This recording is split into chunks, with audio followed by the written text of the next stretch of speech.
ВМРО ДПМН денес преку соопштение ги праша СДСМ и Венко Филипче дали одобрува шмркање на кокаин за време на работа.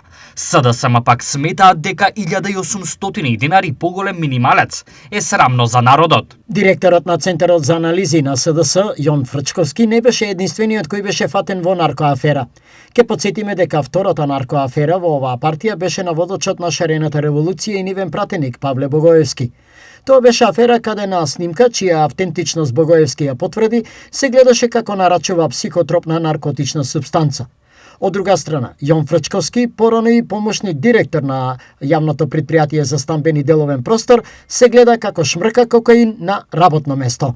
Стои во денешното соопштение од ВМРО ДПМН. Владата предводена од ДПМН очигледно нема допир со реалноста и покажува тотална негрижа за најважното – стандардот на граѓаните. Како пресметаа дека 1800 денари им се доволни на работниците?